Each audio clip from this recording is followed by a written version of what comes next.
Four-star wide receiver Gatlin Bair commits to Oregon on Saturday afternoon. And no matter what time this was, people are going to pay attention because he is one of the best wide receivers in the country.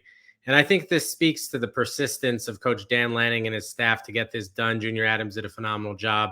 And I think this is a tremendous credit for the Ducks because after Bair decommitted from Boise State with a coaching change there, it was almost written that he was going to go to Michigan. Michigan had taken a big lead in his recruitment. Everything was falling into place there. But throughout that time, Bair definitely showed some concern about the NCAA investigation going on and the outcome of that, especially the timeliness of it. And since now signing day is now only hours away, the second signing period, I think the clock was ticking a little bit for him in terms of making a decision.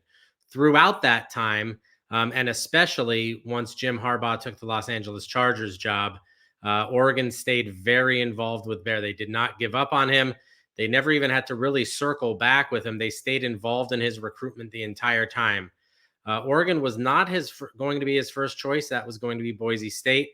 And if that coaching staff stayed intact, I think he would have stayed in state because the Burley, Idaho prospect was much more about fit and feel than big time program. Alabama had come in late in his recruitment along with some other SEC schools, but he was really set on finding the right spot for him. So after Boise State didn't work out, I thought that place was going to be Michigan, but the NCAA investigation played a big factor there.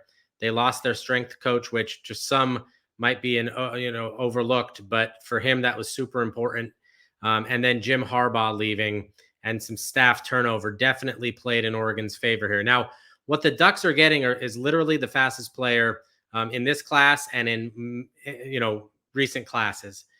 He beat Nick Harbor in a race. He beat Roderick Pleasant in a race. In the 2023 class, those were the two fastest guys. His times are unbelievable. He won't run track in college.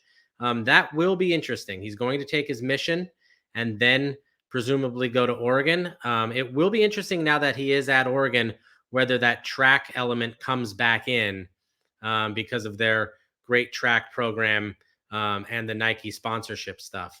But what he's getting in the football program is he's joining maybe now the best wide receiver group in the country. Jeremiah McClellan is also one notch right below five-star status. A big, powerful kid as a receiver who can make all the catches. Ryan Pelham can kind of do everything. In high school, he could take the short pass. He could go deep. He could do a whole lot of things.